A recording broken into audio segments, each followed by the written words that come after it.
y tú no ves que quiero seguir comiéndote a besos. Vale, pues vamos a ir empezando porque además yo creo que el temita de hoy es muy interesante y también puede ser extenso porque se generan muchas dudas acerca del tema. Entonces hoy vamos a hablar de la PrEP, que para las personas que no conozcan qué significa este término, son las siglas de una estrategia de salud sexual que se denomina profilaxis preexposición. Profilaxis haría referencia a que es un método farmacológico y preexposición significa que su uso, aparte de ser un tratamiento antirretroviral para personas diagnosticadas con VIH, también está creado para personas que pueden tener una práctica sexual de riesgo y quieren recibir ese tratamiento antes de esa exposición. Y contamos con Alejandro Bertó, que es gerente de la entidad Adara, que se encuentra en Sevilla. Entonces, cuéntanos un poquito, presenta un poquito a Adara y cuéntanos también un poco qué experiencia tienes en el mundo de la PrEP y en sus negociaciones administrativas. Bueno, pues antes que nada agradeceros que nos hayáis permitido participar en este tipo de charlas que estáis haciendo en directo en Instagram. Y bueno, Adara es una asociación que nace en el año 2004, después de 2 años de parón del antiguo Comité Antisida de la ciudad de Sevilla. Nace de la mano de grandes mujeres en un coche en la puerta del Hospital Virgen del Rocío y en colaboración con los médicos de aquel momento del hospital, como asociación de apoyo a personas con VIH. A lo largo de los años, todos los programas de la asociación se fueron diversificando y actualmente, aunque trabajamos en muchísimos programas, podríamos englobarlos en 3 grandes bloques: aquellos que van dirigidos a atención específica a personas con VIH, aquellos que van dirigidos a prevención de VIH y otras ITS, y atención a población clave, y uno más de educación e información, ¿vale? A gente de institutos, universidades y demás. En cuanto a la PrEP, bueno, pues la verdad es que Adara estuvo desde el principio muy implicada en todo lo que tenía que ver con la implementación de la PrEP en España. En 2016 Adara se unió con otro conjunto de asociaciones, formó una plataforma, Guys por el VIH, que solicitaba al gobierno la implementación de esta estrategia, que ya llevaba varios años implementándose en países como por ejemplo Estados Unidos, ¿no? Desde 2012 la FDA en Estados Unidos la había aceptado. Entonces, bueno, si quieres empezamos hablando un poco de qué es la PrEP, ¿no?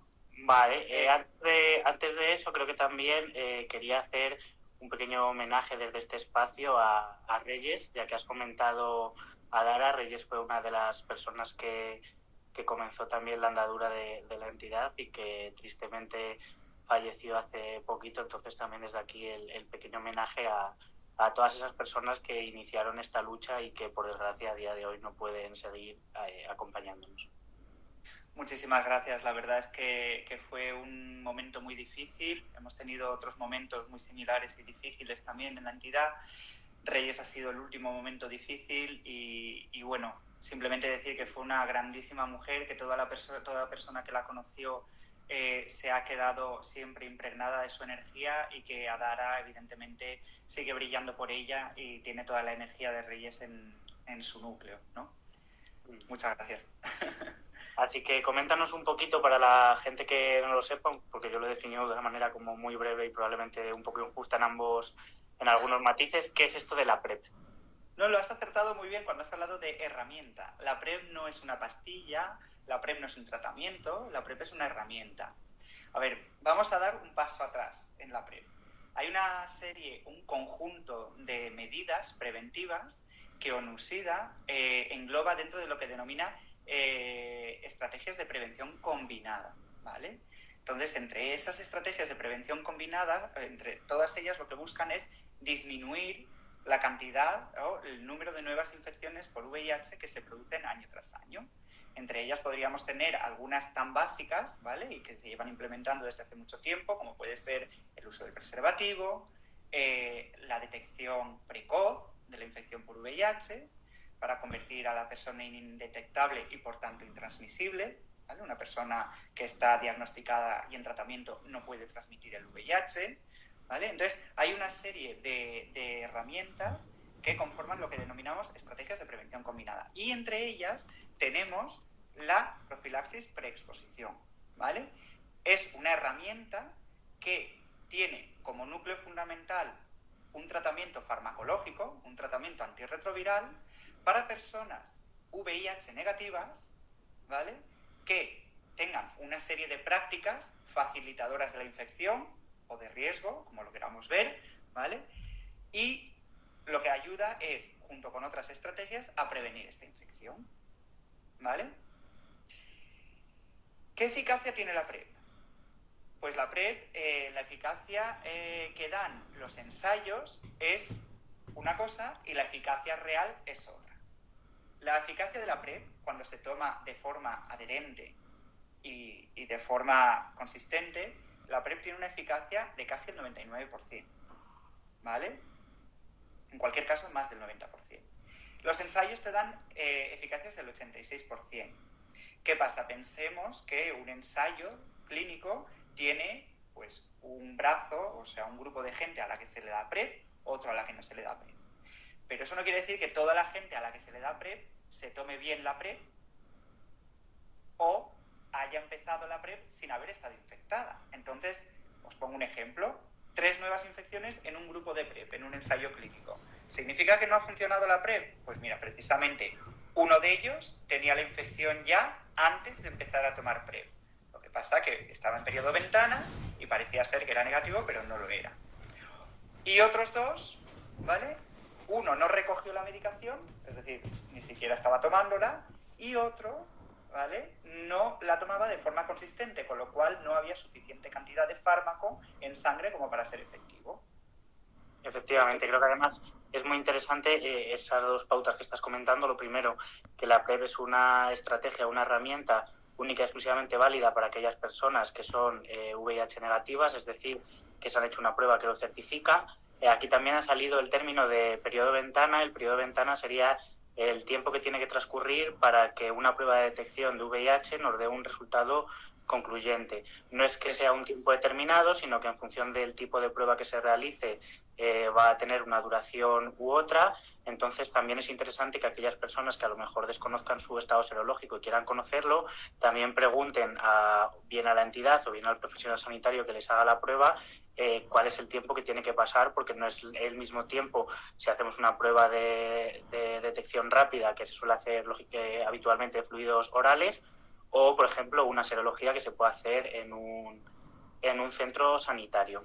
Y cuando también nos referimos a adherencia, nos estamos refiriendo a que la persona que toma la PrEP la tiene que tomar según las pautas que le ha diagnosticado su profesional sanitario. Es decir, si le ha recomendado que tiene que tomarse una pastilla diariamente, la adherencia sería que esa persona realmente se esté tomando la pastilla todos esos días, porque si no se la toma diariamente y se la toma solo cuando se acuerda o cuando considera oportuno, ocurre lo que tú bien decías, ¿no?, que puede haber casos de infección por VIH, pero porque realmente esa estrategia no se está llevando a cabo de la manera que se ha planteado. Los casos que quedarían fuera de ese 90 y muchos % serían aquellos casos en los que podemos tener un contacto con una persona que tiene la infección por VIH y en concreto esa cepa de infección, esa cepa de VIH que tiene, es resistente a el medicamento que se está utilizando para la PrEP, que en este caso en España es un medicamento que se llama Truvada.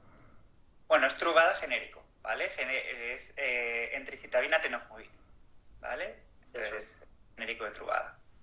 Entonces, cuéntanos un poquito qué personas podrían beneficiarse de esta estrategia de la PrEP. Vale, vamos a ver. Según ONUSIDA, ¿vale?, ONUSIDA tiene una serie de elementos que te condicionan a personas que se podrían beneficiar de la PrEP, que son mucho más reales de lo que luego ha implementado el gobierno de España, ¿vale? En concreto, por ejemplo, el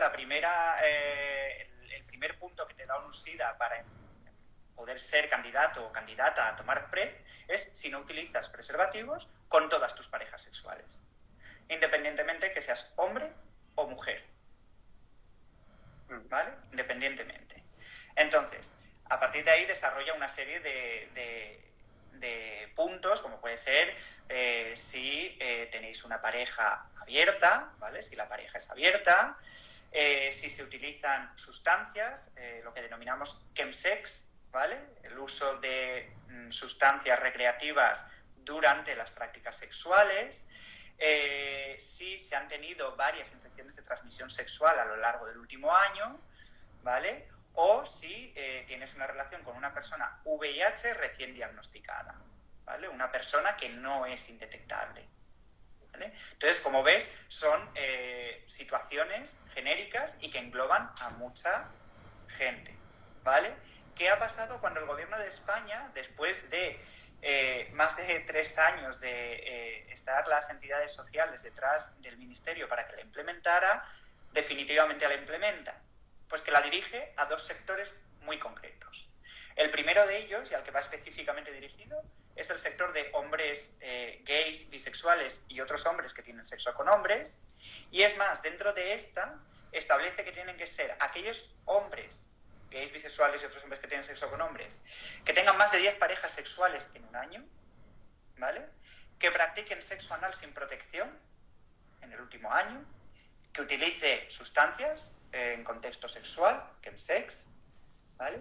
Que hayan recibido profilaxis post-exposición en varias ocasiones en el último año y que al menos hayan tenido una infección de transmisión sexual bacteriana en el último año. Eso en cuanto a los hombres, ¿vale? Luego tenemos a mujeres. ¿Y cuál es el único colectivo de mujeres que han incluido en las estrategias de PrEP del Ministerio? Las mujeres trabajadoras del sexo, VIH negativas. Eso es. Y además, ¿Sí? en este caso, claro, nos encontramos, por una parte, las entidades contentas de que por fin se haya creado esta estrategia y que pueda ser cubierta por el Sistema Nacional de Salud. Pero por otro lado, nos damos cuenta de que hay un gran porcentaje de la población que no se puede ver beneficiada de estas estrategias. Es decir, si yo soy una mujer y no soy trabajadora del sexo, aunque pueda tener prácticas sexuales de riesgo porque no utilizo el preservativo con mi pareja, no podría entrar dentro de esta estrategia. O muchas veces los criterios podrían llegar a ser relativamente subjetivos porque yo puedo tener X parejas sexuales al año, lógicamente eso no lo justifico de ninguna manera y muchas veces nos encontramos con el caso de personas que van a directamente decir dime cuántas parejas sexuales necesitas que te diga que tengo para que a ti te parezca correcto que yo pueda acceder a la PrEP, porque realmente el riesgo sigue siendo alto, tengas 3 parejas sexuales o tengas 10, y esto debería de ser algo que con el tiempo esperemos que poco a poco podamos luchar desde las entidades para que se amplíen esos criterios y realmente a toda la población, como bien decías, como bien indicaba ONU-SIDA, pueda verse beneficiada indistintamente de su orientación sexual o de su trabajo. Creo que esto lo habíamos comentado tú y yo en Petit Comité en alguna ocasión, y es que después de 38 años volvemos a errar, volvemos a equivocarnos, y en lugar de hablar de...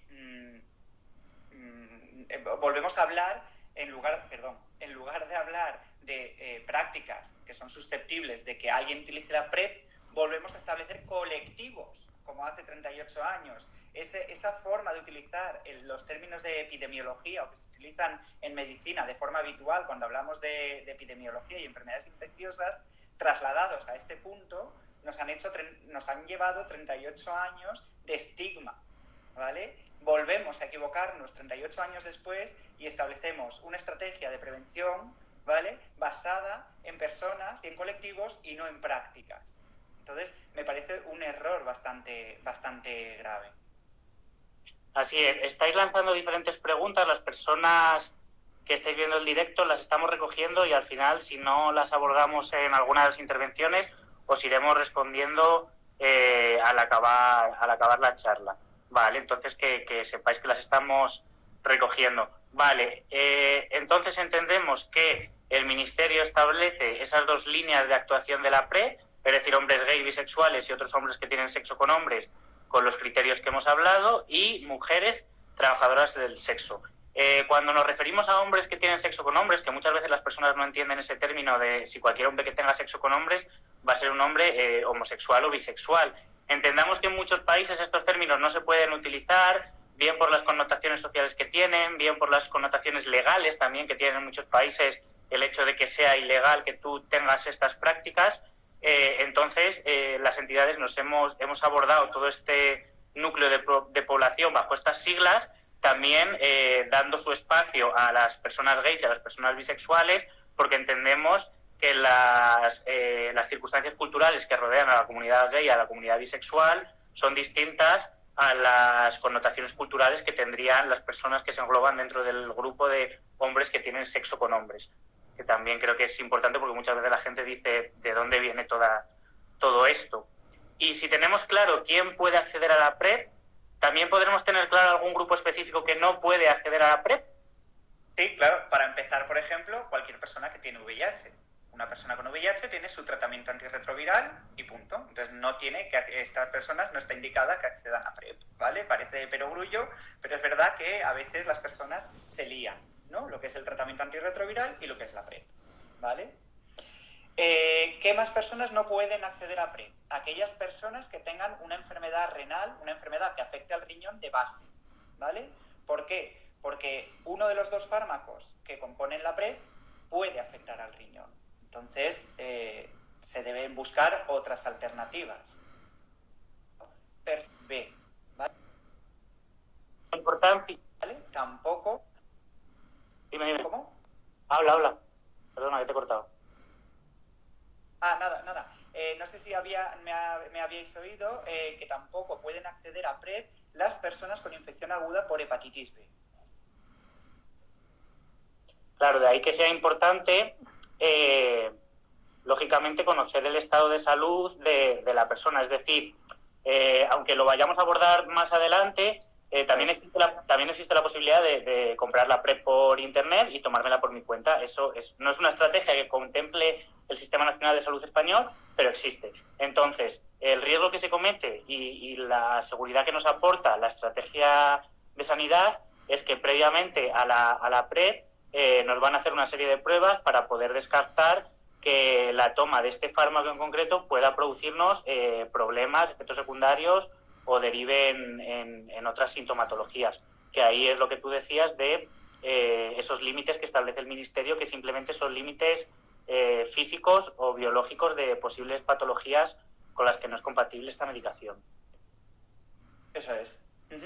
Vale, entonces, hemos dicho que sería un método preventivo, pero lógicamente que no es el único método preventivo. Entonces creo que aquí también podría ser interesante abordar qué métodos preventivos existen frente a la infección del VIH, para que la gente también entienda que la PrEP no deja de ser una herramienta más, una estrategia más. No se pretende que la gente ahora se pase a tomar la PrEP, sino que entienda que a lo mejor, como bien comentabas, el preservativo puede ser una alternativa a la infección, pero otras personas a lo mejor se sienten más cómodas con otras herramientas. ¿Nos puedes contar un poquito qué abanico abordamos de estrategias preventivas? Sí, mira, para empezar tenemos los preservativos, tanto insertivos como receptivos, ¿vale?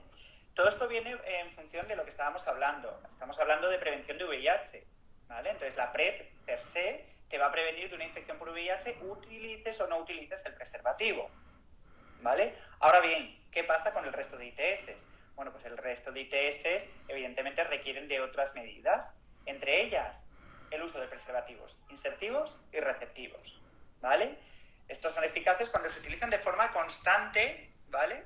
Y además se utilizan desde el principio, es decir, hay un sector grande de la población que cree que por utilizar el preservativo para la penetración ya está evitando las ITS. Y esto no es así, porque se nos olvida siempre el sexo oral y se nos olvida que si no utilizamos también el preservativo para el sexo oral, también estamos exponiéndonos a otra serie de infecciones de transmisión sexual de una importancia radicalmente menor que el VIH, es decir, no se van a quedar como una infección crónica, pero también son infecciones que se tienen que tener en cuenta y que o bien se deben evitar o bien se deben detectar y tratar, ¿vale?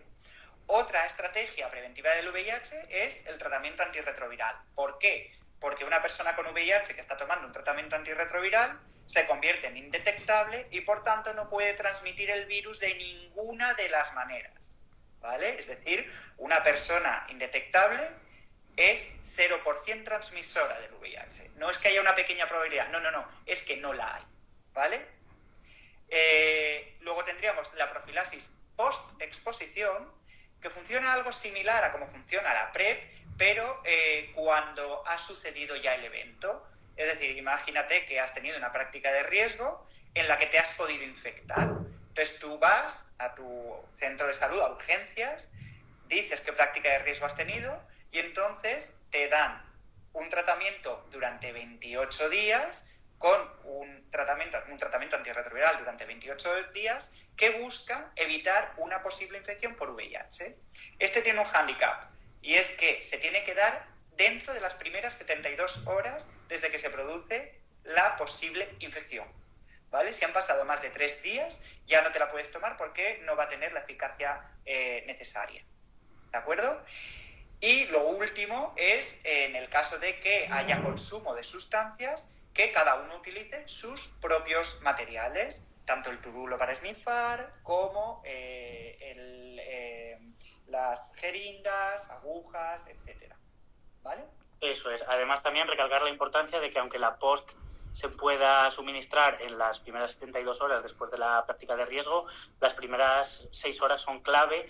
Entonces, si una persona quiere acudir, la eficacia de este tratamiento aumentará cuando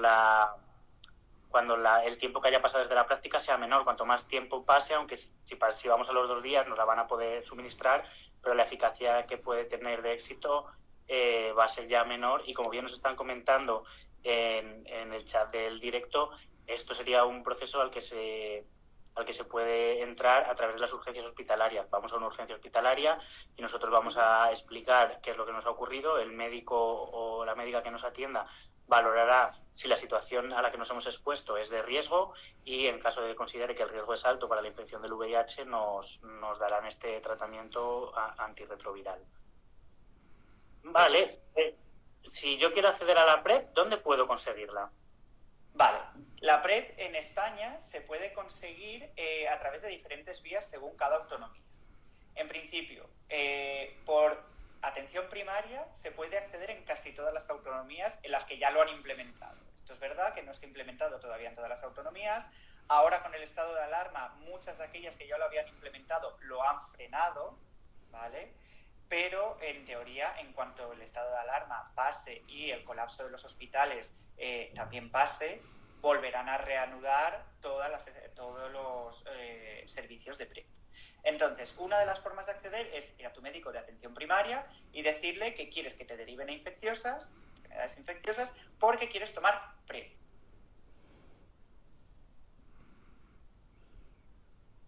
No te sabría decir un porcentaje, pero un porcentaje muy alto, ¿vale? De médicos de atención primaria y médicas de atención primaria no conocen esta estrategia. Les va a sonar extraño, van a jugar incluso a veces sin querer con su propia moralidad en vez de con su ética profesional y te van a decir en muchas ocasiones que tú lo que tienes que hacer es utilizar preservativo, ¿vale? Aquí hay que tener en cuenta que lo que están haciendo es limitar el derecho de autonomía del paciente. Es decir, si yo tengo un tratamiento que me puedo beneficiar, tengo derecho a acceder a él, ¿vale? Eso para empezar.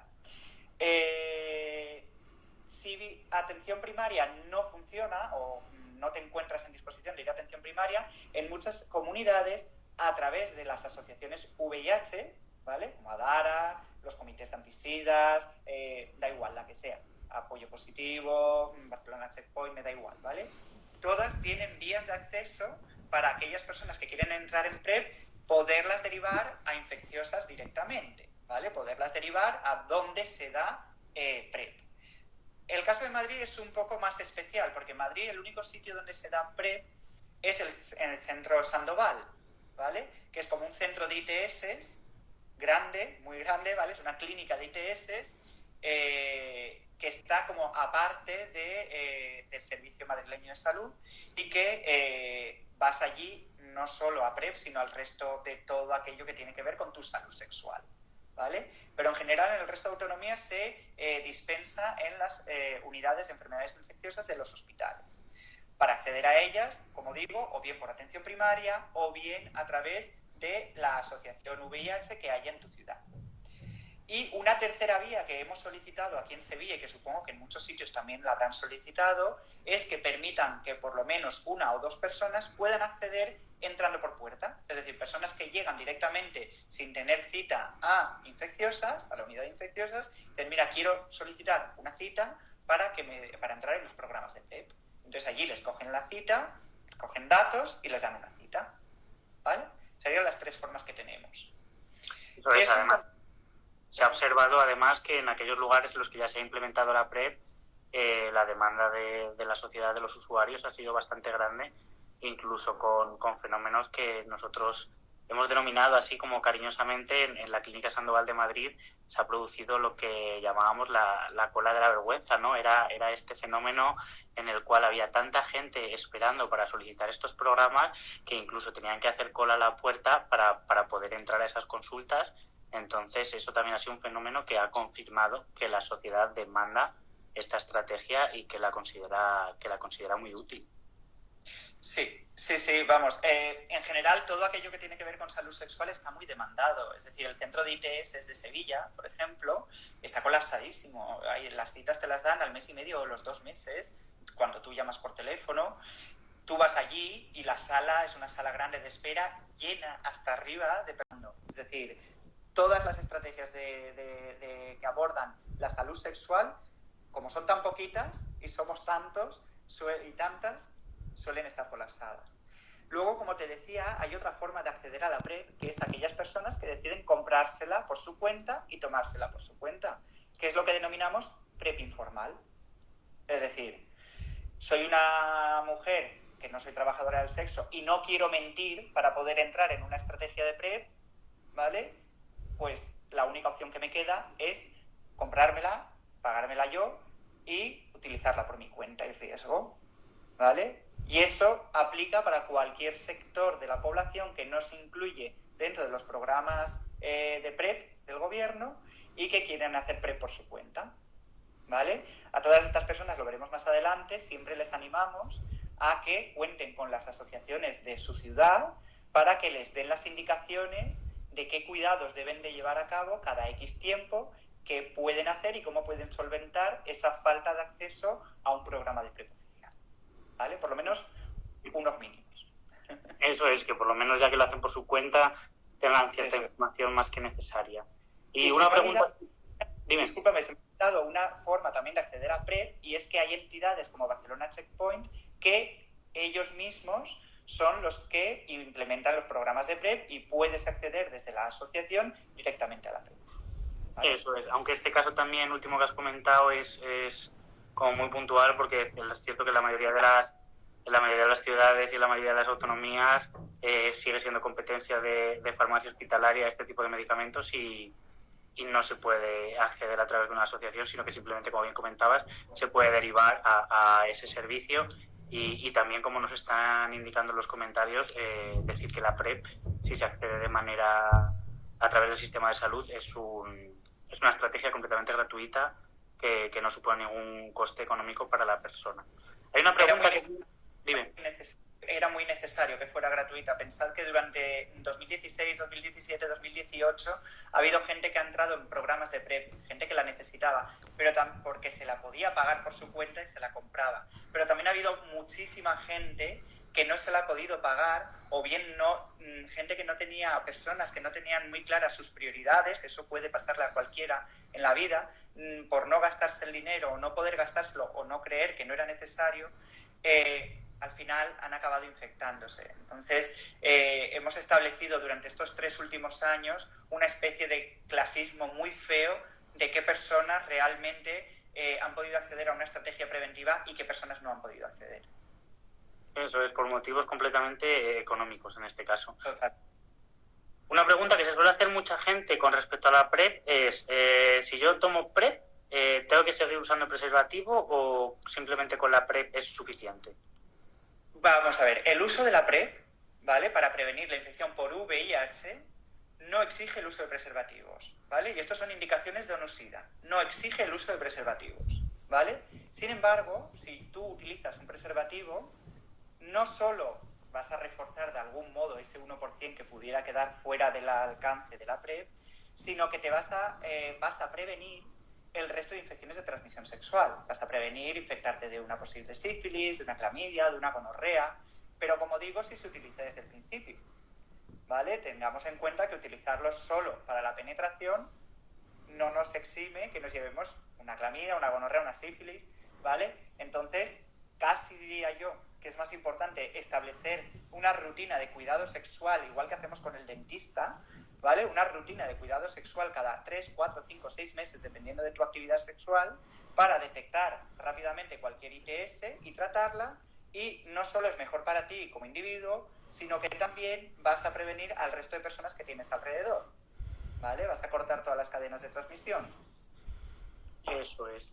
Y cuando hemos estado comentando la PrEP, hemos recalcado mucho la importancia que tiene la adherencia al tratamiento, es decir, ajustarse a la pauta correcta de toma de ese tratamiento. ¿Cómo y cuándo se debe tomar la PrEP? ¿O qué pautas se están estableciendo para la toma de PrEP? Vale, hay varias pautas. La primera, que es la única que financia el gobierno, es la PrEP a diario, que es una única toma al día, ¿vale? Cada día en la que tú consideres que vas a utilizar esta estrategia, ¿vale? ¿Cuántos días antes de empezar a practicar sexo tienes que estar tomando la PrEP? Bueno, puedes tomar hasta 2 horas antes de practicar sexo si eres un hombre cis, ¿vale? O una mujer trans sin vaginoplastia, ¿vale? Es decir, una mujer trans que no se ha realizado una neovagina, un hombre cis, pueden tomar PrEP hasta 2 horas antes de practicar sexo y luego ya tomar una cada día, ¿vale? ¿Por qué? Porque en 2 horas da tiempo suficiente de que haya suficiente biodisponibilidad del fármaco en el tejido anal, ¿vale? Como para evitar que se produzca una infección a través del sexo anal, ¿vale? Con respecto a las mujeres cis, y por extrapolación, porque no hay estudios, cuando he dicho antes el caso de las mujeres trans sin neovagina, es una extrapolación igualmente, porque los estudios solo están hechos en hombres cis y en mujeres cis. En personas trans hay mucha escasez de estudios y ensayos. Entonces, como decía, para mujeres cis y hombres trans que no tienen una faloplastia, es decir, hombres trans con vagina, en este caso se necesita tomar la pauta mínimo 7 días, ¿vale?, antes de mantener relaciones sexuales para que haya la suficiente biodisponibilidad del fármaco en la vagina, ¿vale? Otra forma de tomarla es lo que denominamos PrEP a demanda. La PrEP a demanda o por eventos, ¿vale?, es aquella forma de tomar PrEP solo cuando voy a tener relaciones sexuales que puedan facilitar una infección por VIH. Por ejemplo, en un viaje, por ejemplo, un fin de semana que decido cada X tiempo no utilizar o sé que no es posible que no utilice el preservativo, ¿vale?, por la circunstancia que sea. En esta ocasión es necesario tomarse 2, como he comentado antes, hasta 2 horas antes, una por cada día que yo mantengo relaciones que puedan facilitar una infección por VIH, y cuando he terminado con la última relación, una toma a las 24 y otra a las 48 horas y corto. ¿De acuerdo? El gobierno solo, o sea, las estrategias de implementación de PrEP en España solo admiten la PrEP a diario, no la PrEP a demanda. No obstante, hay muchas personas, hay un grupo grande de personas que no requieren la PrEP a diario, ¿vale?, que solo la requieren a demanda, porque a lo mejor solo gestionan este tipo de encuentros en un viaje, en unas vacaciones o en periodos muy concretos de su vida, ¿no? Y lógicamente otra vez siguen quedando fuera estas estrategias o dentro de estas pautas que nos están marcando, porque como bien dices, puede que haya gente que tenga una vida sexual planificada a la hora de adquirir ciertos riesgos, entonces pues claro, si yo solo voy a tener un sexo, o sea, sexo sin mecanismos barrera en viajes, o solo lo voy a tener en fines de semana porque no vivo con una pareja, etcétera, etcétera, muchas personas no entienden por qué tienen que tomarse una pastilla un martes y a lo mejor hasta el viernes o el sábado no van a exponerse a una relación sexual de cierto riesgo. Pero lo mismo, seguiremos trabajando y seguiremos dando guerra para que cada vez estos criterios puedan ser más flexibles y más amplios y cada persona pueda decidir cuál es la manera más cómoda de tomar esta medicación, porque lógicamente también tenemos que entender que existe cierta presión psicológica cuando una persona se tiene que someter a la toma de medicamentos de manera diaria, es decir, cuando tenemos que empezar a adquirir durante una temporada de nuestra vida que todos los días vamos a tener que tomar una pastilla. Entonces, estos riesgos psicológicos, este agobio que puede suponer para las personas de repente pasar de no tener nada a una persona con 18, 20 años, súper joven, decir, ¿por qué me tengo que tomar yo una pastilla todos los días? Este mecanismo a demanda permite que esa ansiedad se pueda reducir, pero a día de hoy, como bien has comentado, la PrEP dentro del Sistema Nacional de Salud solo se está pautando de manera diaria. He de decir también, he de romper una lanza a favor de la PrEP a diario en el siguiente sentido. Adara empezó con una cohorte de personas que tomaban PrEP, ¿vale? Que llegamos a tener 270 personas, hasta que ya pudimos por fin derivarlas a los hospitales, que se había implementado.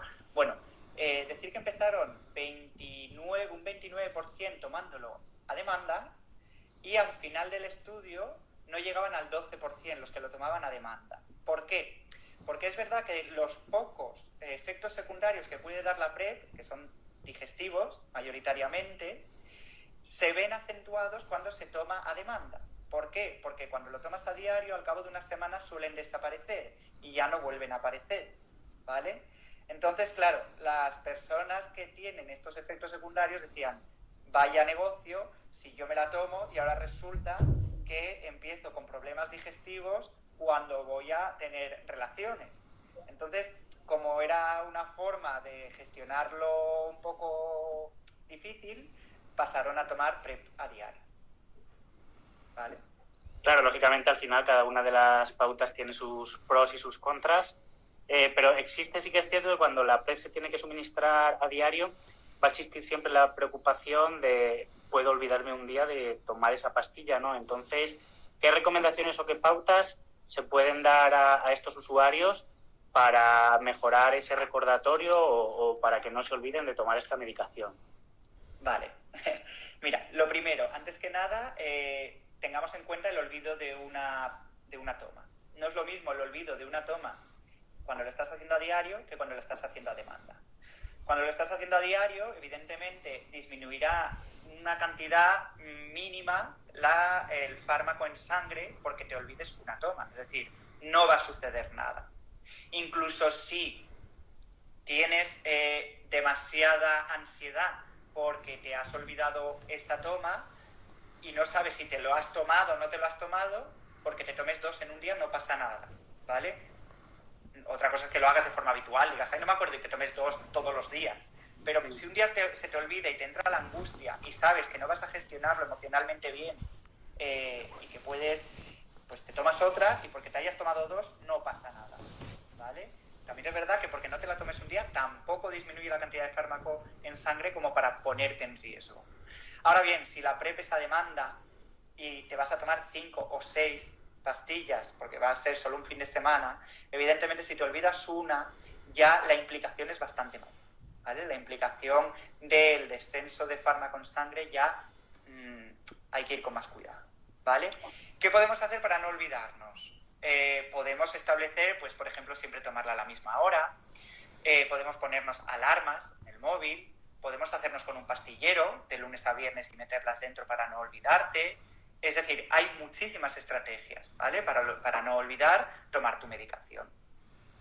Además, esto también es una ventaja de la PrEP a diario, que es el hecho de que un olvido puntual no tiene tanto impacto dentro de la propia eficacia de la herramienta. Entonces, también otro de los pros que puede aportar para personas que no estén acostumbradas a tomar medicamentos y que puedan ser más despistados o despistadas. Eso es. Por lo que hemos dicho, si falta una dosis y se toma a demanda, podría ser complicado porque podría disminuir drásticamente la eficacia, pero si se está tomando a diario, recordamos siempre que sea puntual, es decir, si se me está olvidando cada semana un día distinto, pues a lo mejor tengo que establecer un mecanismo para poder fortalecer ese recordatorio, pero si solo pasa una vez de manera puntual, no tiene mayor repercusión. Y otra de las preguntas que suelen ser muy habituales es la de efectos secundarios, ¿no? Hemos dicho que la PrEP, en este caso el genérico de Truvada, es un tratamiento antirretroviral, y los tratamientos antirretrovirales, una de las mayores famas que tienen son todos los efectos secundarios que producen. Entonces la gente, cuando quiere acceder a este recurso, siempre le interesa saber qué efectos secundarios produce esta estrategia. Vale, a ver, hay que decir primero que nada, antes que nada, que los tratamientos antirretrovirales hoy en día, los medicamentos, son medicamentos muy limpios. Son medicamentos que no tienen prácticamente efectos secundarios, ¿vale? Que los efectos secundarios, evidentemente, venían de medicamentos muy tóxicos que se utilizaban antes. Hoy en día, como comentamos, los medicamentos son medicamentos muy limpios. ¿Cuáles son mayoritariamente los efectos secundarios que nos vamos a encontrar de la PrEP, del uso de entricitabina tenofovir? Distensión abdominal, náuseas y pequeñas diarreas que suelen desaparecer, son autolimitantes en una semana, ¿vale? En una semana suelen desaparecer. Luego tenemos otra serie de efectos secundarios que son más raros, pero claro, están descritos y hay personas a las que les sucede. Primero, personas que tienen problemas de riñón o tienen susceptibilidad de tener problemas de riñón. Habrá que controlarles muy específicamente los parámetros renales por si se ven afectados por la toma de PrEP. O la descalcificación asociada al tenofovir disopropil, al TDF, que es lo que lleva la Truvada genérico. Pero también decir que para que se produzca una descalcificación por el uso de PrEP, tendríamos que estar tomando PrEP durante mucho tiempo. También hay que tener en cuenta que la medicina no es siempre 3 más 2 son 5, a veces son 4, a veces son 6, y esto significa que una persona que esté en PrEP, pues a lo mejor en un año empieza a tener problemas de descalcificación, que no es ni muchísimo menos lo habitual, ¿vale? Además, lo que bien dices, ¿no? Hoy en día los tratamientos son tratamientos que prácticamente no producen ningún efecto secundario, y que los pocos efectos secundarios que producen mayoritariamente suelen ser al inicio de esos tratamientos, en la primera semana, y luego pasan completamente. Entonces, esto sobre todo es una cosa muy interesante que debemos abordar las entidades, ¿no? Que la gente pierda el miedo a acceder a estos recursos por esos posibles efectos secundarios que parece que se han extendido tanto por la red, y que muchas veces, por no saber obtener esa información fiable, la gente ya se piensa que para no tener el VIH hay que estar todo el día o con una diarrea, o con unos dolores de cabeza, o con un insomnio, y no es esa la realidad, ni muchísimo menos. Eso es. Vale, pues vamos a entrar también en alguna pregunta así un poquito específica que se suele dar en este caso. Muchas mujeres a veces se plantean: si yo tomo la PrEP, ¿puedo quedarme embarazada sin ningún tipo de peculiaridad? Vamos a ver, eso sería cuestión de que avisen al personal sanitario que las atiende, ¿vale? Los tratamientos antirretrovirales hoy en día, las personas indetectables pueden quedarse, las mujeres indetectables pueden quedarse embarazadas sin ningún tipo de precaución, ¿vale? Sin ningún tipo de problema. Antes se tenía que recurrir al lavado de semen, a la inseminación artificial, etcétera. Hoy en día no. Hoy en día, una persona que toma su antirretroviral, está indetectable, puede tener hijos perfectamente. Y mientras está tomando PrEP y quiere quedarse embarazada, tendrá que hablarlo con su médico para ver si esa terapia es adecuada o no, ¿vale? Para quedarse embarazada. Efectivamente. Y vamos a suponernos que somos un usuario o una usuaria que está utilizando la PrEP. Pero lógicamente la PrEP no tiene por qué ser una herramienta de por vida, sino que simplemente puede haber una etapa de nuestras vidas en la cual consideremos que estamos expuestos o expuestas a un mayor riesgo. ¿Cuándo y cómo se puede interrumpir un proceso de PrEP? Bueno, la forma de interrumpir la PrEP depende de cada persona. Es decir, hay personas que, por ejemplo, se meten en una relación de pareja y ya no van a requerir utilizarla. Las circunstancias son muy variadas. En cuanto una persona decide dejar de tomar PrEP, lo más importante son dos cosas. Primero, la estrategia biomédica, es decir, tienen que pasar mínimo Si estamos hablando de sexo anal, tienen que pasar mínimo 2 días y luego ya dejas de tomarla. Si estamos hablando de sexo vaginal, tienen que pasar mínimo 1 semana y luego ya dejar de tomar, ¿vale? Otra cosa es la estrategia, es decir, esto es biomédico y ahora viene la otra parte, que es la parte de cómo gestiono yo a partir de ahora mi propia salud sexual, ¿vale? Porque pensemos que durante un tiempo nos hemos acostumbrado a una estrategia relativamente cómoda, como es la PrEP, ¿vale? Y vamos a cambiar de estrategia. Entonces hay que ver si la persona que deja la PrEP tiene claro cuál va a ser su estrategia a partir de ese momento para prevenir el VIH y el resto de infecciones de transmisión sexual, ¿vale? Preguntarle cómo cree que va, o sea, cómo va a prevenir ahora el resto de ITS del VIH, si las circunstancias en las que esa persona se encuentra le hacen sentir seguro, qué es para esa persona estar segura, ¿vale? Una serie de cuestiones a tener en cuenta. Efectivamente, porque como bien dices, la PrEP no deja de ser una estrategia más de autocuidado de la propia salud sexual y si se sustituye por otro mecanismo, por otra herramienta, lógicamente que siga habiendo ese seguimiento, ya sea a nivel comunitario, ya sea a nivel biomédico, de la nueva estrategia que se desea implementar, que ya sea el uso de preservativo o mantener una pareja cerrada, estable, etcétera, en el ámbito sexual y todas esas posibilidades que se pueden dar. Y ahora vamos a abordar lo que sería la otra realidad de la PrEP, ¿no? Lo que hemos estado abordando, la PrEP que está aprobada por el Ministerio de Sanidad y que se puede suministrar dentro del Sistema Nacional de Salud, pero como bien has comentado antes, existe la posibilidad de la PrEP informal, aquella que se puede obtener por Internet y que no entra dentro de este seguimiento clínico del que estamos hablando. ¿Qué sería esto de la PrEP informal o qué peculiaridades tendría con respecto a la PrEP formal?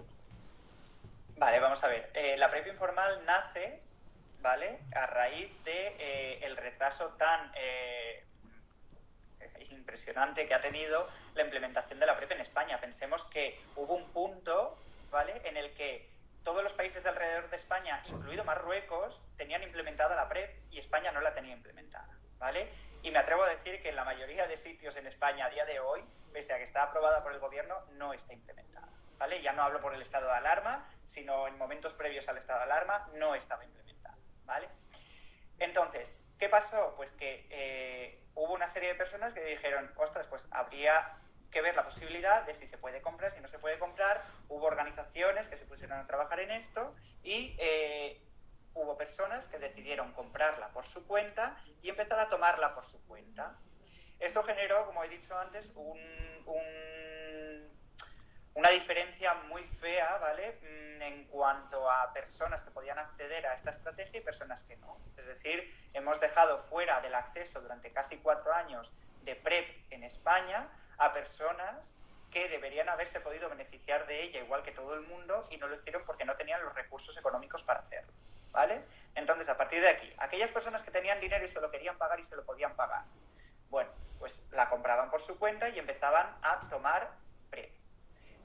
Muchas de ellas contactaban con entidades sociales y entre las entidades les decíamos qué cuidados tenían que tener. Vente, vamos a chequear VIH, vamos a chequear otras ITS, vente cada 3 meses a controlar tu estatus con respecto al VIH, tu estatus con respecto a otras ITS, vete a tu médico de cabecera y pídele una analítica normal y corriente para ver cómo tienes los riñones, ¿vale?, para confirmar que tus riñones funcionan correctamente y que no te está dando ningún tipo de problemas. Es decir, se les daba una serie de pautas.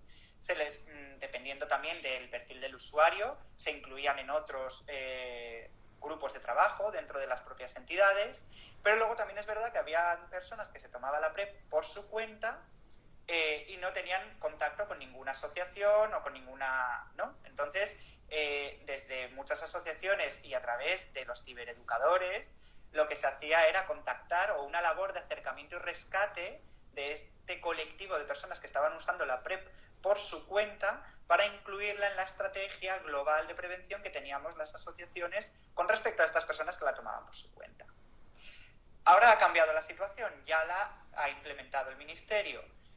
Sigue habiendo personas que no quieren entrar en los programas de PrEP de los sistemas de salud públicos. por diferentes causas. Porque no quieren que en su historial aparezca que son usuarios de PrEP, porque no quieren porque se sienten coartados o cohibidos a la hora de compartir con un profesional sanitario sus experiencias sexuales, por lo que sea. Personas que deciden no entrar, bueno, pues siguen utilizando PrEP informal. De hecho, en países como Francia, las cohortes, los grupos de personas que toman PrEP informal son muy superiores a las de personas que toman PrEP en contextos de sistemas de salud público. Es decir, es una realidad a la que no podemos ni debemos cerrar los ojos. Eso es. Hablando de la PrEP informal, de qué peculiaridades tenía con respecto a la PrEP formal o la PrEP diaria y qué abordaje estábamos dando desde las entidades, pero ahora podemos encontrarnos ante un fenómeno nuevo, que es personas que quieren acceder a la PrEP de manera formal, es decir, que comienzan tomando una PrEP a diario y que llega un momento en el que a lo mejor consideran que quieren tomar la PrEP a demanda, porque la manera en la que se está administrando por parte del médico del sistema sanitario no le convence. ¿Cómo se puede hacer este cambio de una pauta diaria a una pauta a demanda?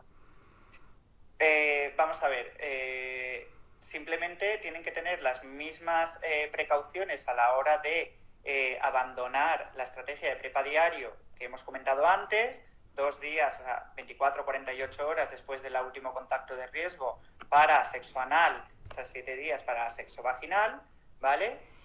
Y a partir de ahí empezar con su estrategia de PrEP a demanda informal, ¿vale? Estamos hablando de PrEP informal. Hay que decir también, y rompo una lanza a favor de muchas y muchos infectólogos, ¿vale?, que cuando tú hablas con ellos de tu situación, aunque los protocolos del Ministerio no estudian el tema de PrEP a demanda, ¿vale?, ellos sí lo dan.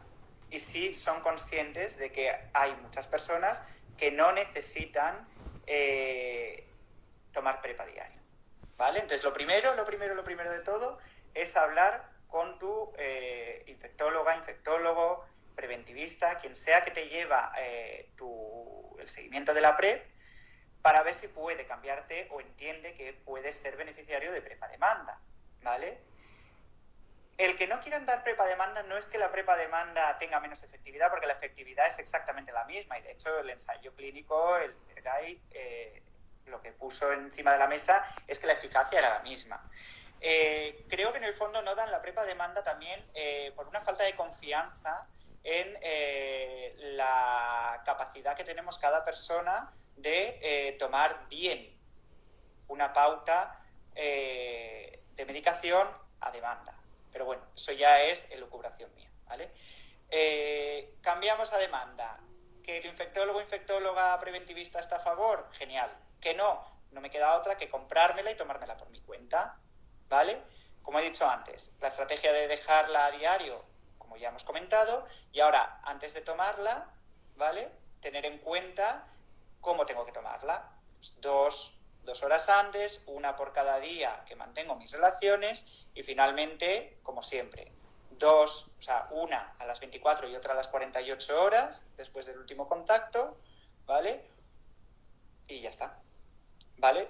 De acuerdo. Bueno, por ahí se ha conectado también Kim Roqueta, de nuestro compi de Gais Positivos de Cataluña. Importante también decir, tenemos que tomar 2 pastillas antes de las 2 horas de comenzar esa práctica. Las 2 pastillas las podemos tomar a la vez, tenemos que tomarlas con una separación de determinado tiempo. A la vez, se toman a la vez. De acuerdo, porque esto también es una pregunta que muchas veces se hacen las personas. Y con respecto a la PrEP a demanda, ¿sería igual de eficaz en hombres y en mujeres, o tiene una mayor eficacia según los estudios en algún colectivo concreto? Los ensayos se han hecho solo en hombres, ¿vale? El Hypergay se hizo solo en hombres que mantenían en hombres gays bisexuales y otros hombres que tienen sexo con hombres, ¿vale? Porque lo que estamos evaluando en este caso es sexo anal, ¿de acuerdo? Entonces, por extrapolación, ya que no hay ensayos en personas trans, podríamos decir que es útil para el sexo anal, para penetración con sexo anal, ¿de acuerdo? Sea cual sea la persona. Eso es, también es cierto que matizar que no estamos negando la efectividad en sexo vaginal de la PrEP a demanda, sino que simplemente no hay estudios que puedan aportarnos datos al respecto. Quizá dentro de un futuro se puedan realizar esos estudios y se demuestre que tiene una eficacia de cierto porcentaje, pero que a día de hoy lo desconocemos y, lógicamente, no vamos a meternos en jardines de los que no conocemos nada, porque siempre algo muy importante para las entidades es transmitir la información única y exclusivamente que sabemos que es fiable y que es segura, y que si hay cierta información que no se conoce o que no la conocemos nosotros y tenemos que derivar a otro profesional, pues una de nuestras funciones precisamente es esa, la derivación a otros servicios, para que el abordaje siempre pueda ser lo más multidisciplinar posible. Así que vamos a abordar un poquito diferentes preguntas que nos han ido lanzando. Algunas han quedado resueltas, otras no. Por ahí nos han preguntado que si queríamos acceder a una PrEP, si teníamos que acudir al médico de cabecera, y como bien has comentado antes, sería una de las vías de entrada, pero no la única, porque también podemos acudir a una entidad comunitaria que trabaje el ámbito del VIH y que nos puedan informar, o en algunos lugares la solicitud que estáis realizando de que directamente se pueda acudir al hospital y solicitar la cita en la unidad de infecciosas para que allí mismo te la puedan dar. Ahí va, eso es. Nos preguntan que si soy un colectivo que no se encuentra dentro de esos requisitos, es decir, soy un hombre heterosexual o soy una mujer que no soy trabajadora del sexo, ¿puedo acceder a la PrEP de alguna manera? Vamos a ver,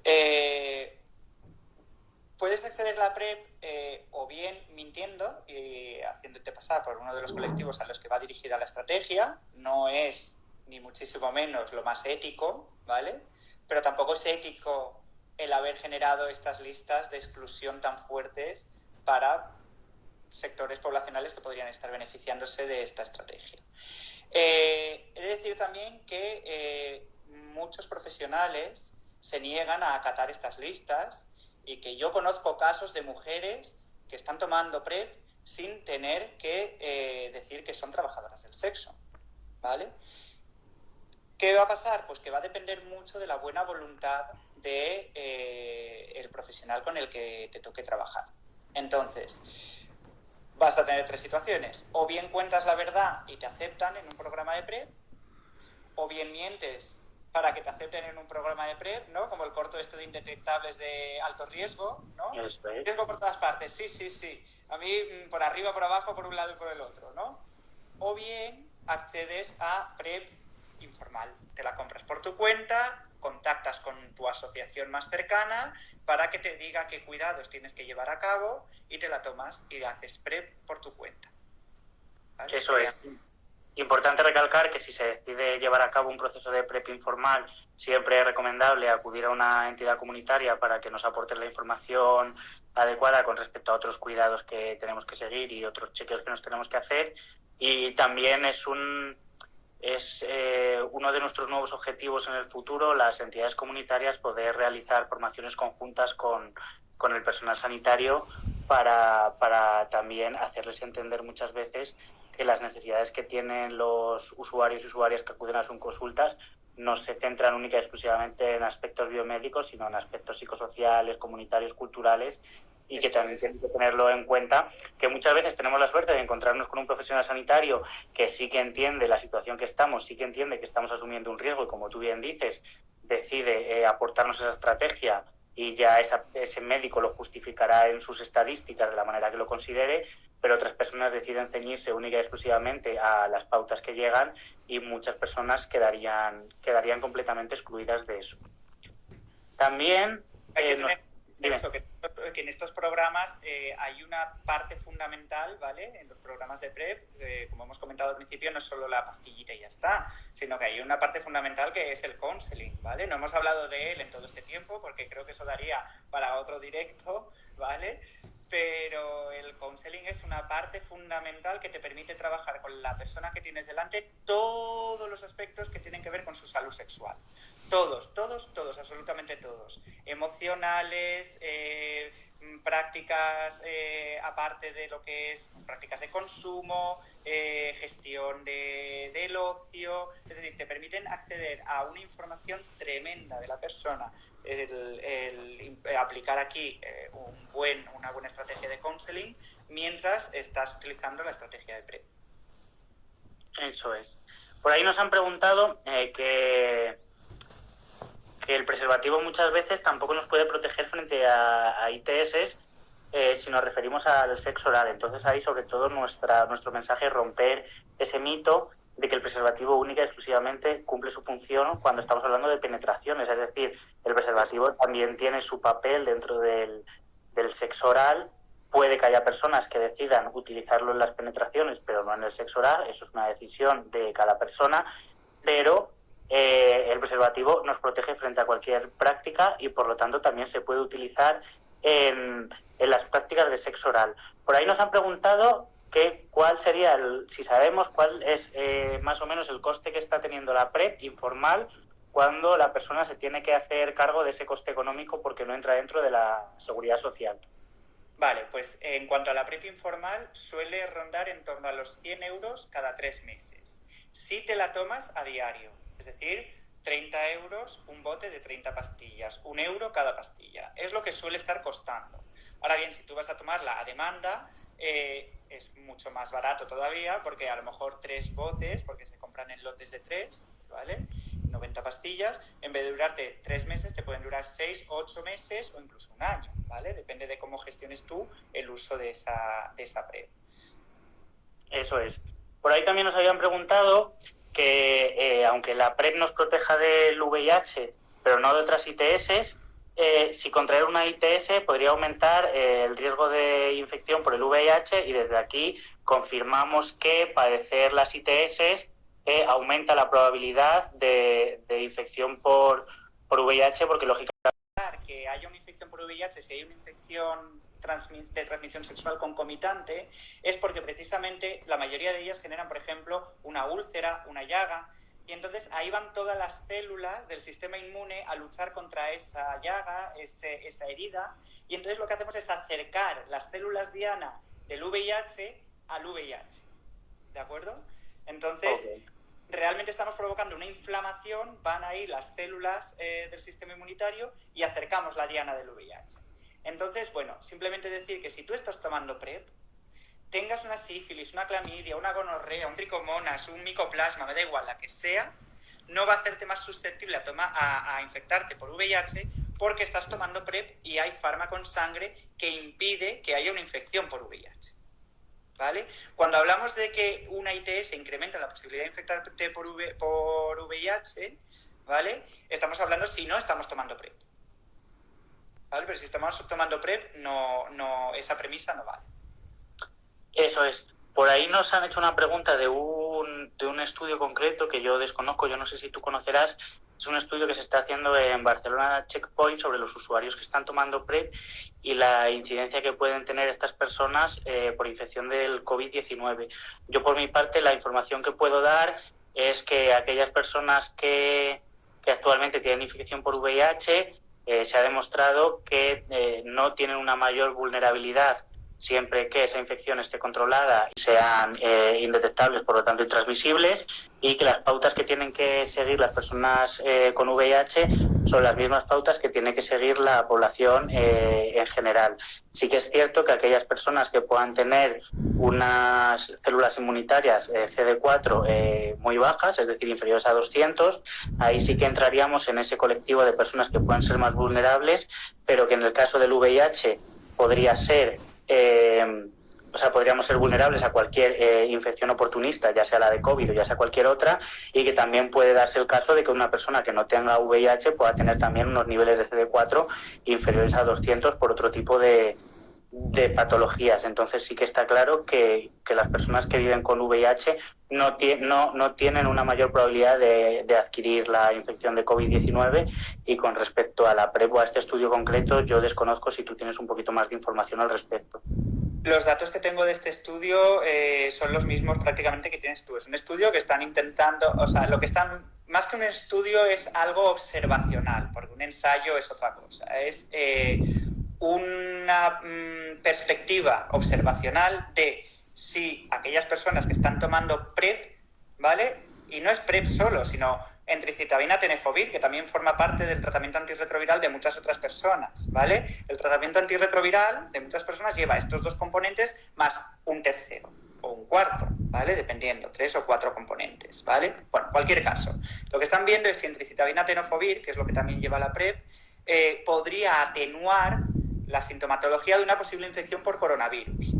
Pero no hay evidencia científica que soporte esto, ¿vale? No hay una cohorte creada, no tenemos estudios a largo plazo, no se ha podido hacer una... Entonces, no hay evidencia científica que lo soporte. Es un estudio como hay...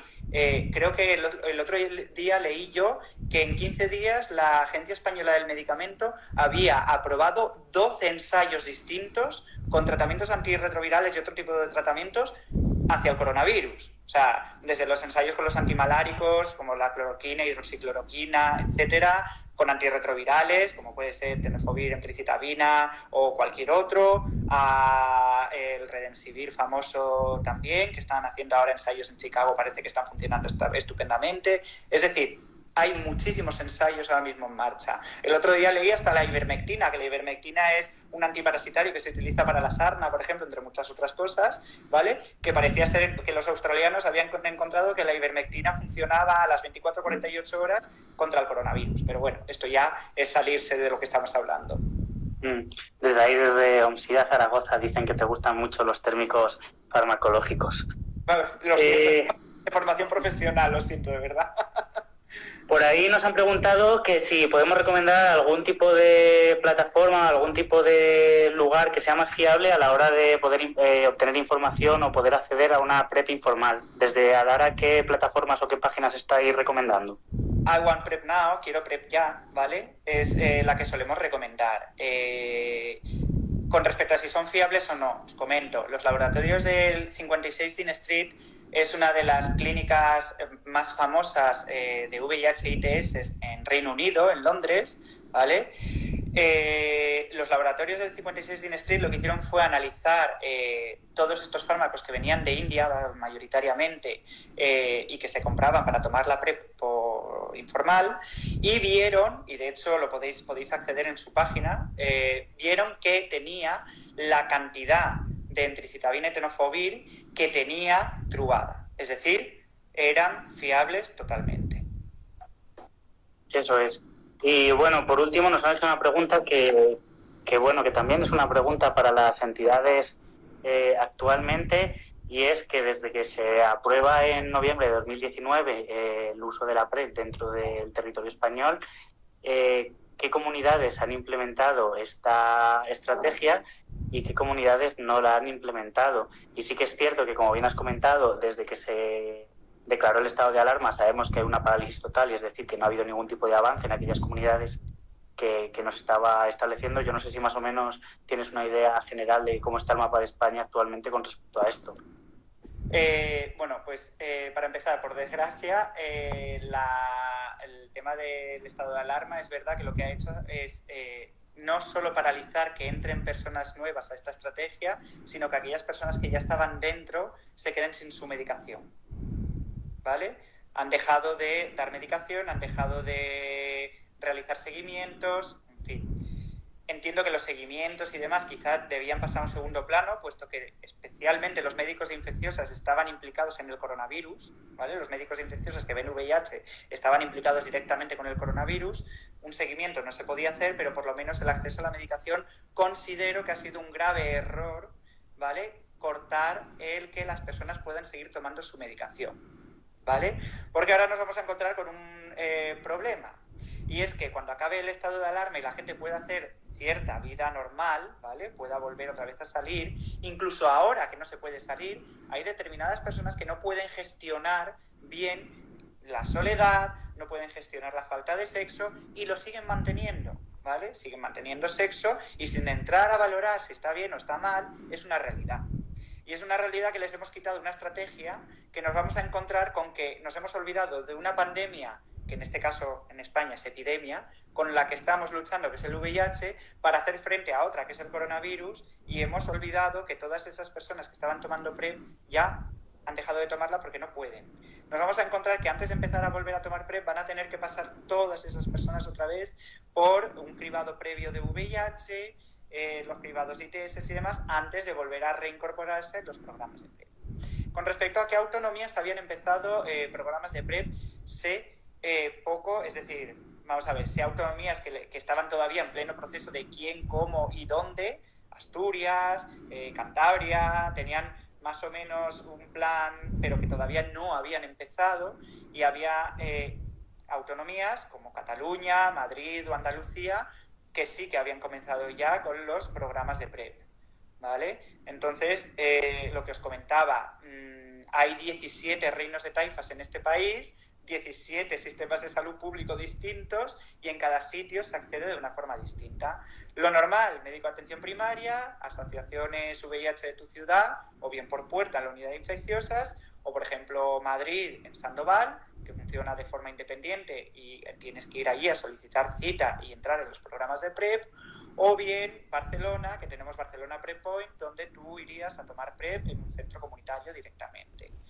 También Barcelona, a ver, Cataluña es una comunidad que, de decirlo, me da muchísima envidia porque siempre han tenido muy implicada a la comunidad en todo este tema, y bueno, pues ahí tenemos asociaciones fantásticas, y tenemos también centros sanitarios fantásticos como puede ser Drasanas, que funcionan muy bien y que también dan PrEP, ¿vale? Entonces cada autonomía es un mundo. Eso es, siempre Cataluña ha sido una autonomía que ha despuntado mucho en cuanto a los avances en salud sexual. Para la gente que nos esté viendo que sea de Castilla y León, que sepa que actualmente no existe ni siquiera un borrador de cómo implementar la PrEP, de cómo llevar a cabo esta estrategia. Y que, bueno, pues no es que nos encontremos en proceso de negociación las entidades comunitarias con la administración de cómo llevarlo a cabo, sino que ni siquiera se ha puesto con esto, ¿no? A muchos territorios ha llegado el coronavirus, y parece que también ha sido un poco la excusa perfecta para dejar de lado ciertas cosas que no se sabía muy bien cómo abordar por las connotaciones que puede tener, porque además también creo que una reflexión muy interesante que podemos hacer siempre ha sido que la PrEP no deja de ser una estrategia más, y que parece que se ha culpabilizado muchísimo a aquellas personas que quieren acceder a ella, ¿no? Incluso los famosos nombres que recibían aquellas personas que querían acceder a la PrEP, que eran llamadas las putas del Trubada porque estaban dispuestas a tener sexo sin preservativo, etcétera, etcétera, y cómo esas connotaciones sociales han ralentizado mucho esos avances con las administraciones para poder implementarlo. Y siempre yo creo que también es interesante hacer una comparación con un elemento que es muy similar, que serían los métodos anticonceptivos que pueden utilizar las mujeres para poder decidir tener una sexualidad de la manera que ellas quieran y evitar así el embarazo, ¿no? Como parece que también en sus inicios tuvo sus resistencias, pero como ahora puede ser súper respetable y súper habitual que una persona pueda tomar la píldora anticonceptiva para tener relaciones sin preservativo y nadie cuestiona la decisión de esa persona. Pero cuando estamos hablando de tomar una pastilla para prevenir la infección del VIH, parece que ya, como entra el VIH en juego y no es un embarazo, ya entramos en otro tipo de connotaciones que nos generan resistencias a nivel social, pero incluso a nivel administrativo, porque hay ciertos temas que parece que no interesa abordarlas con la misma rapidez que muchos otros. Eso es. Si enfocáramos todo esto desde un punto de vista holístico, desde los derechos humanos, ¿vale? El derecho a vivir la sexualidad como cada uno quiera vivirla, el derecho al disfrute, el derecho al placer como parte fundamental de los derechos humanos, ¿no? Cambiaría la cosa mucho. Es decir, si la OMS define la salud como un estado de ausencia de enfermedad y bienestar emocional, y mi derecho a vivir la sexualidad como yo la quiero vivir va a estar directamente relacionada con mi bienestar, estamos hablando de que la forma en la que yo gestiono mis relaciones sexuales es un derecho mío, un derecho que nadie puede alienarme, ¿vale? Y el derecho a tomar PrEP es un derecho inalienable de cualquier persona, ¿de acuerdo?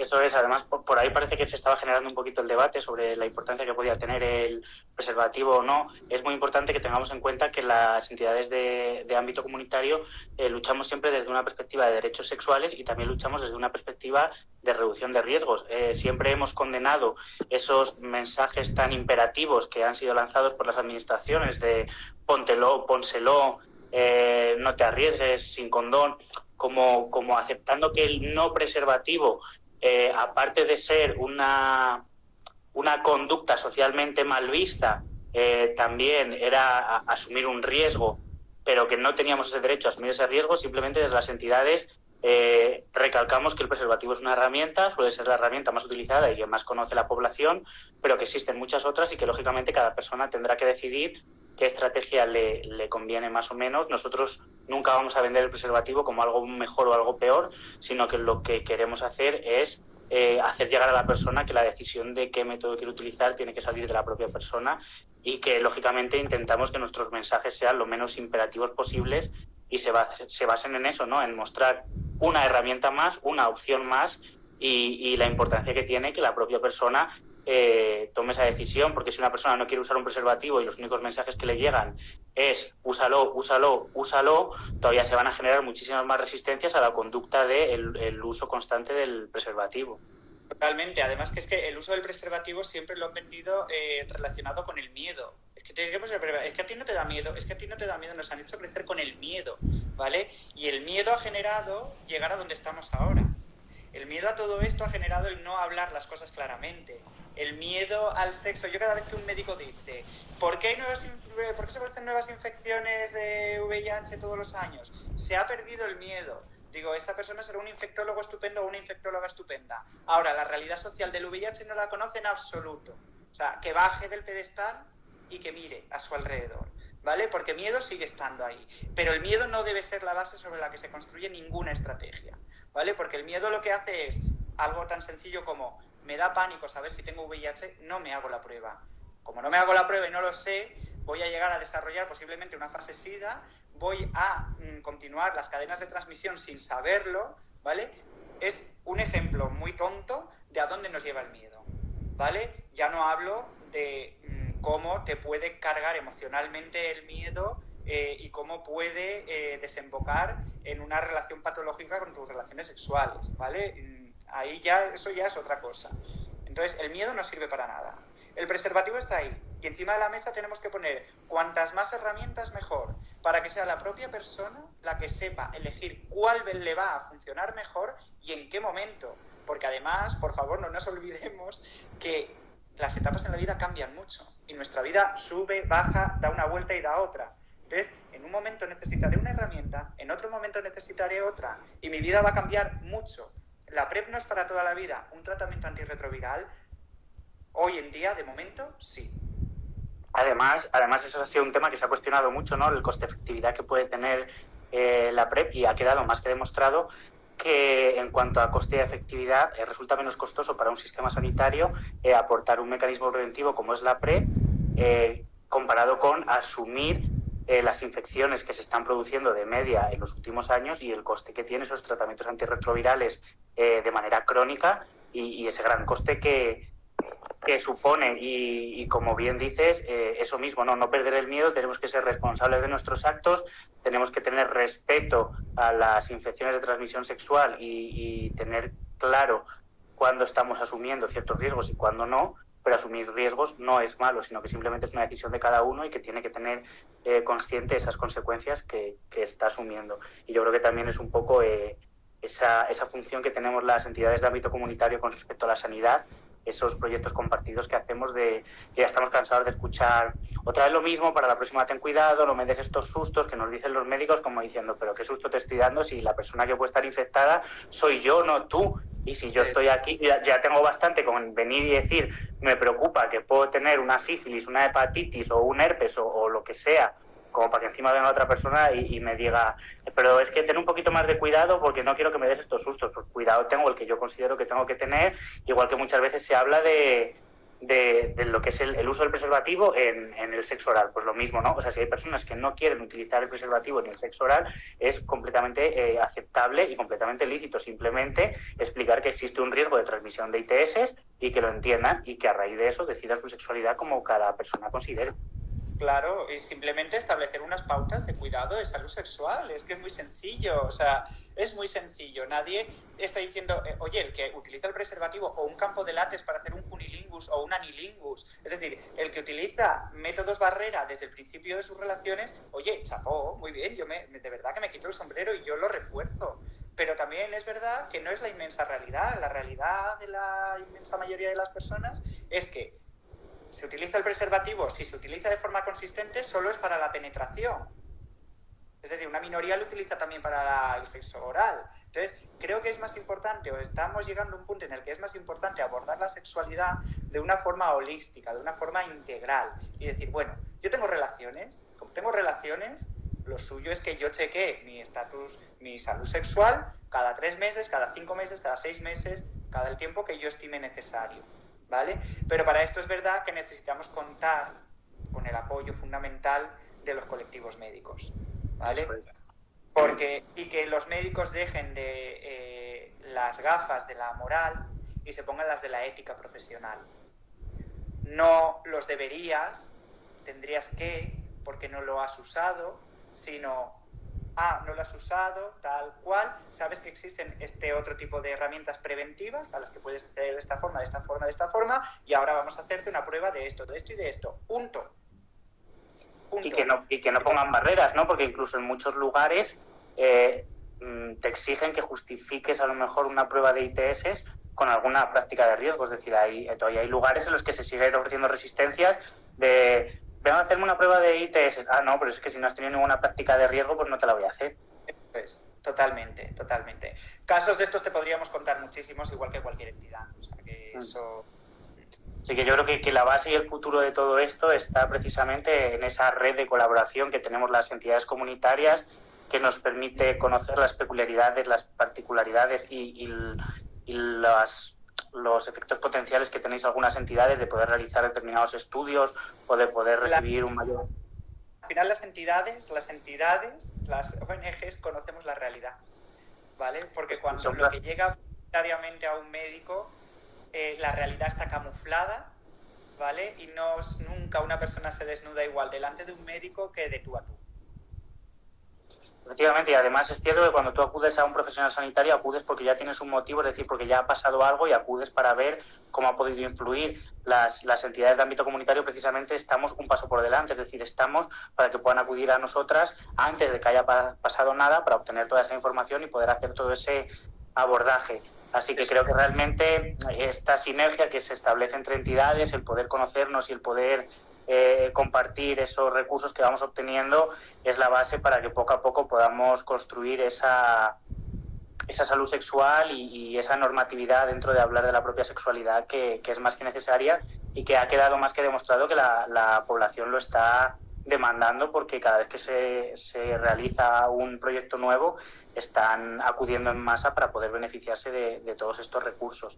Desde aquí, desde el Comité de Salamanca, aprovecho para darte las gracias a ti en particular y a la entidad Adara por haber querido estar en este proyecto de cibereducación con nosotros, por haber compartido todos estos puntos de vista y todos estos conocimientos que creo que son súper interesantes. Y también te dejo un poquito un espacio por si quieres comentar a las personas que nos están viendo qué proyectos estáis llevando actualmente a cabo Adara en la época de confinamiento, para que aquellas personas que necesiten ayuda sepan qué proyectos estáis actualmente llevando a cabo de manera telemática. Vale. Muchas gracias, Oliver, a vosotros también. Ha sido fantástico poder colaborar con este proyecto tan interesante, ¿no? Y en el que habéis conseguido, de verdad que te doy la enhorabuena porque habéis conseguido juntar a un montón de entidades, de personas interesantes de entidades, punteras en lo que hacen y que está siendo súper interesante. Que, bueno, os animo a que continuéis con esto porque de verdad que es fantástico. En cuanto a los proyectos que seguimos desarrollando, evidentemente el coronavirus ha implicado tener que cerrar la sede, ¿vale? Porque nosotros en la sede básicamente hacemos atenciones, hacemos cribados de VIH, de clamidia, gonorrea, sífilis, es decir, hacemos una serie de intervenciones que ahora mismo, como no hay libre circulación de personas, por un lado no pueden venir, por otro lado todo aquel material médico que se necesita hay escasez y no podemos tampoco acceder a él, con lo cual de momento los programas de intervención están cerrados. A través de voluntariado estamos manteniendo el resto de programas que sí pueden funcionar, como puede ser el cibereducador, como puede ser la orientación sociolaboral, como indicar a las personas que necesitan acceder al sistema sanitario dónde deben ir y qué deben decir para conseguir tarjetas sanitarias, asesorar a personas trabajadoras del sexo dónde tienen que ir en busca de alimentos o de un techo, algo tan básico como un techo, ¿vale? Poniéndonos en contacto con la red que tenemos en Sevilla con otras ONGs que trabajan en estas materias.